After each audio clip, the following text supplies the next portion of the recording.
Hello friend, welcome to my second channel. इस channel पर मैं लेके आता हूं आपके लिए एजुकेशनल वीडियो। इस वीडियो में मैं डिस्कस करने वाला हूं आपके साथ ग्रीन ओलंपियाड के क्वेश्चंस। अगर आप केंद्रीय विद्यालय के स्टूडेंट हैं, ग्रीन ओलंपियाड की प्रिपरेशन कर रहे हैं, तो ये वीडियो आपके लिए बहुत ज़्यादा बेनिफिशियल होने वाली है। इस वीडियो के मैं environment and sustainable development theme के ऊपर कुछ क्वेश्चन आपके साथ डिस्कस करने वाला हूं। चलिए बाय वन सारे क्वेश्चन को हम सॉल्व करते हैं, देखते हैं कि किस टाइप से आप प्रिपरेशन कर रहे हैं। और इसमें से जो भी क्वेश्चन मैं आपको करवाऊं, इसका स्कोर जरूर मेंशन करना नीचे कमेंट में कि आपने कितने क्वेश्चंस के आंसर सही कर लिए। और जो भी टॉपिक आप पढ़ते हैं, इसे थोड़ा रिवाइज भी आपको करना है घर पे। तो देखिए, जैसे ये क्वेश्चन है आपके लिए, a rainforest has layers, which layer lies between the emergent layer. अब देखो, इस क्वेश्चन के अंदर आपसे बोला जा रहा है कि रेन फॉरेस्ट की अगर हम बात करें तो इसके अंदर 4 लेयर्स होते हैं, और इसके अंदर से जो एक लेयर है इसका नाम है इमर्जेंट लेयर। इस लेयर के नीचे कौन सा लेयर आता है, ये आपसे क्वेश्चन पूछा जा रहा है। ऑप्शन ए में बोला जा रहा है फॉरेस्ट फ्लोर, ऑप्शन बी में आपको बोला जा रहा है कैनोपी, ऑप्शन सी में आपको बोला जा रहा है अंडर स्टोरी, और ऑप्शन डी में आपको बोला जा रहा है there is no layer beneath the emergent layer. तो इनमें करेक्ट आंसर क्या है, ये आपको चूज करना है। तो इस क्वेश्चन के अगर करेक्ट आंसर की बात करें तो इसमें जो ऑप्शन बी आपको दे रखा है, ये इसका करेक्ट आंसर हो जाएगा। ठीक है, तो आप वन बाय वन ये सारे क्वेश्चंस के आंसर भी आप नोट डाउन करें रिवीजन के लिए, तो आपके लिए बहुत ज्यादा बेनिफिशियल भी होगा।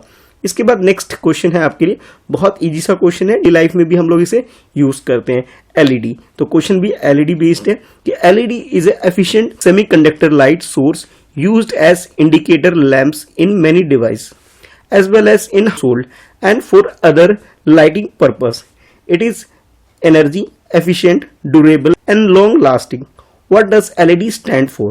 अब यहाँ जो LED है, जो कि आपके घर में भी यूज होता है, इसके बारे में आपको बहुत सारी बातें यहाँ क्वेश्चन में पता भी लग रही है कि इसके बारे में आपको पता लग रहा है कि ये LED क्या है, एफिशिएंट सेमीकंडक्टर लाइट सोर्स आप बोल सकते हैं। और ये खासतौर पे इंडिकेटर लैंप की तरह यूज होता है बहुत सारी डिवाइस में, घर में भी होता है और घर के बाहर भी आपने बहुत सारी जगह लाइट पर्पस आपने से जरूर देखा होगा। इस क्वेश्चन में आपसे एलईडी की फुल फॉर्म पूछी जा रही है। तो जैसे यहाँ आपके पास 4 ऑप्शन है, चारों ऑप्शन में आपके पास एलईडी के 4 डिफरेंट फुल फॉर्म्स गिवन है, जिसमें से हमें करेक्ट वाले को चूज करना। फर्स्ट में आपको ऑप्शन ए में बोला जा रहा है कि light emitting diode, option B में आपको बोला जा रहा है लाइट एफिशिएंट डायोड, और ऑप्शन सी में आपको बोला जा रहा है कि लाइट एनर्जी डायोड, और ऑप्शन डी को बोला जा रहा है लाइट इमिशन डायोड। तो ये जो 4 ऑप्शंस आपको गिवन है, इसमें से करेक्ट इसकी फुल फॉर्म क्या, ये आपको चूज करना है।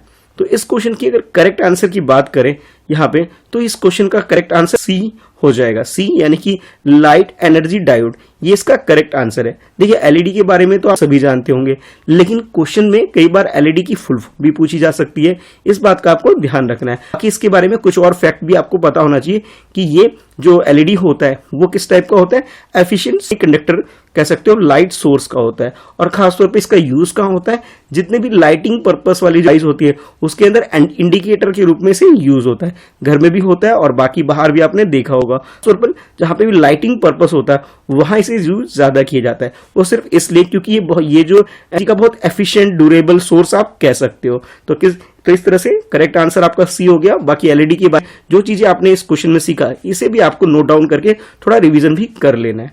अब मूव करते हैं नेक्स्ट की तरफ। तो नेक्स्ट क्वेश्चन है अब आपके लिए, जैसे एलईडी के बारे में आपने यहाँ जाना, तो एलईडी के बाद नेक्स्ट आपके पास है ये, इस वाले क्वेश्चन को हम पढ़ते हैं। This ornamental invasive plants south America has spread all over the globe because of human action. एक प्लांट के बारे में बोला है, और इस प्लांट के बारे में आपको बताया जा रहा है कि ये जो प्लांट है ऑर्नामेंटल इन्वेसिव प्लांट की कैटेगरी के अंदर आता है, जो कि साउथ अमेरिका से पूरे वर्ल्ड में यानी पूरे ग्लोब में इसने ट्रेवल किया। स्टार्टिंग कहां से हुई, यानी इनिशियली ये जो प्लांट कहाँ का है, साउथ अमेरिका का है, यानी कि साउथ अमेरिका कॉन्टिनेंट है, वहां पे ये प्लांट देखने को मिलता था। उसके बाद ह्यूमन एक्टिविटी हुई, लोगों ने ट्रेवल किया और इस प्लांट को डिफरेंट लोकेशन में लेके गए। और फिर फर्दर आपको बताया जा रहा है the dense mats of this plant which grow on the water fresh water bodies chalks out native vegetation and fish by reducing dissolve oxygen content of the water.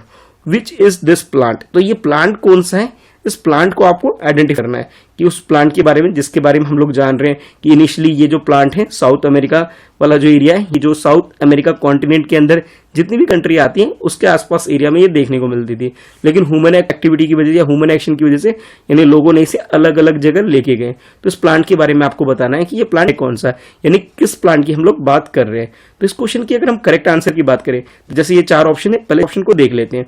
तो चारों ऑप्शन में आपको बोला जा रहा है कि फर्स्ट ऑप्शन है वाटर हैकिंस, उसके बाद नेक्स्ट बी ऑप्शन में बोला जा रहा है वाटर लिली, और सी ऑप्शन में वो आपको बोला जा रहा है लोटस, और डी ऑप्शन में आपको बोला जा रहा है ब्लू आइरिस। तो इसमें से करेक्ट आंसर जो है इसका वो ऑप्शन ए यानी वाटर हाइसिंथ इसका करेक्ट आंसर हो जाएगा। ठीक है, तो ये एक ऐसा प्लांट है जो कि ऑल ओवर द वर्ल्ड ये ट्रेवल लोगों ने लेके से किया और डिफरेंट लोकेशन में इसे जाके लगाना स्टार्ट कर दिया। इनिशियली यानी स्टार्टिंग में ये जो लैटिन अमेरिकन कंट्री है यानी साउथ अमेरिकन कंट्री जितनी भी है वहां पर था, लेकिन ह्यूमन एक्शन की वजह से पूरे वर्ल्ड में ये स्प्रेड हो गया। तो आप मूव करते हैं नेक्स्ट क्वेश्चन की तरफ। The grey blanket over Australia refer to the wide spread of a particular animal which cause extensive agricultural damage to Australia every year. Which is this animal? एक animal है Australia के अंदर जो कि हर साल वहां पे जो भी एग्रीकल्चर होता है यानी खेती होती है उसे वो डैमेज करता रहता है। तो ये किस एनिमल के बारे में बात की जा रही है जिसे ग्रे ब्लैंकेट के नाम से भी एक तरह से आप बोल सकते हो जाना जाता है। कौन सा ऐसा एनिमल है ऑस्ट्रेलिया के अंदर जो कि वहां पे जब भी खेती वगैरह होती है हर साल उसे डिस्ट्रॉय करता है, उसे नुकसान पहुंचाता रहता है। तो जैसे ऑप्शन ई में आपको बोला जा रहा है कि ये जो एनिमल है वो रेड की बात की जा रही है, ऑप्शन बी में आपको बोला जा रहा है कि ये रैबिट की बारे में बात की जा रही है, ऑप्शन सी में आपको बोला जा रहा है कंगारू की बात आ रही है, और ऑप्शन डी में आपके ऑप्शन दे रखा है आपको डी के अंदर कि कोलाला बियर के बारे में इसमें बात की। तो इस क्वेश्चन की अगर करेक्ट आंसर की बात करें तो ऑप्शन सी इसका करेक्ट आंसर है यानी कंगारू की बात की जा रही है। अगर क्रिकेट फॉलो करते हैं तो ऑस्ट्रेलियन प्लेयर को कंगारू भी बोला जाता है। वो इसलिए बोला जाता है क्योंकि उनके कंट्री में कंगारू है बहुत ज्यादा नंबर्स में होते हैं। ठीक है, ये कंट्री कंगारू के लिए जाना भी जाता है और वहां जो एग्रीकल्चर वगैरह जो डैमेज भी होता है इनकी वजह से भी होता है। तो इस वजह से आप इस तरह से लिंक करके भी इसे याद कर सकते हैं कि जो ऑस्ट्रेलिया है किससे बिलोंग कर, ऑस्ट्रेलिया से कौन सा एनिमल बिलोंग करता है, कंगारू बिलोंग करता है। तो आपको ध्यान रखना है कि वहां भी एग्रीकल्चरल डैमेज होता है, किसकी वजह से होता है, कंगारू की वजह से होता है। ये आप याद कर सकते हैं। ठीक है, इसके बाद नेक्स्ट क्वेश्चन है आपके लिए। इस क्वेश्चन में आपसे बोला जाए permafrost is a permanently frozen soil and occurs mostly in high altitude storing a massive amount of a particular element.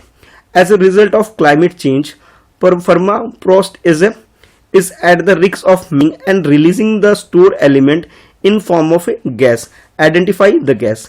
एक गैस की बात आ रही है और उस गैस के बारे में ये बोला जा रहा है कि ये गैस रिलीज होता है किसी पर्टिकुलर मेल्ट होने की वजह से। जब वो मेल्ट होता है, मेल्ट होने के बाद एक गैस फॉर्म के रूप में रिलीज होता है। तो वहां फॉरेस्ट के बारे में ये क्वेश्चन पूछा जा रहा है जो कि एक फ्रोजन सॉइल होता है और मोस्टली ये जो पाया जाता है हाई एल्टीट्यूड वाला जो एरिया होता है वहां पे पाया जाता है एक तरह से फ्रोजन कंडीशन के अंदर। लेकिन आजकल जैसे टेम्परेचर वगैरह इंक्रीज हो रहा है जिसकी वजह से ये मेल्ट होना स्टार्ट हो गया है, और जब मेल्ट होता है तो मेल्ट होने की ये जो है इसके अंदर से एक गैस भी रिलीज होती है। वो कौन सा गैस रिलीज करता है उस गैस के बारे में इसके अंदर आपसे पूछा जा रहा है।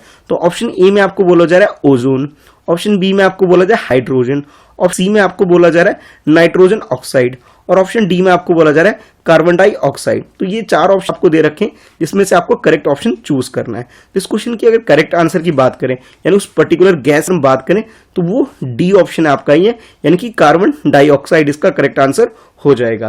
तो ये क्वेश्चन था। इस क्वेश्चन के अकॉर्डिंग आप यहाँ पे जो डी ऑप्शन आपको दे रखा है जिसमें कार्बन डाइऑक्साइड के बारे में आपको बताया जाए, कार्बन डाइऑक्साइड इसे आप चूज कर सकते हैं अपने आंसर के लिए। ठीक है, ये वाला ऑप्शन। तो इस तरह से आप मेंशन कर सकते हैं, इसका आंसर डी हो जाएगा। अब आप लोग मुझे कमेंट करके बताइए कि आप लोगों ने कितने क्वेश्चंस के आंसर बिल्कुल सही किए हैं। ठीक है, और वीडियो आपको कैसी लगती है कमेंट करके जरूर बताना। वीडियो को लाइक करना ताकि ऐसी वीडियो मैं आपके लिए लेके आ सकूं। और चैनल, ये मेरा जो सेकंड चैनल है जो कि मेरे नाम से है मिस्टर कृष्णा शाह, इसको सब्सक्राइब कर लीजिए ताकि ऐसी वीडियो जब भी मैं अपलोड करूं तो आपके पास नोटिफिकेशन रिसीव हो सके। बाकी जो मेन चैनल है friends@preparation उसे भी सब्सक्राइब कर लेना ताकि जब भी मैं वहां वीडियो अपलोड करूं तो आपके पास नोटिफिकेशन आ सके। तो आज की इस वीडियो में इतना ही है, मिलते हैं फिर नेक्स्ट वीडियो में। Thanks for watching, bye bye.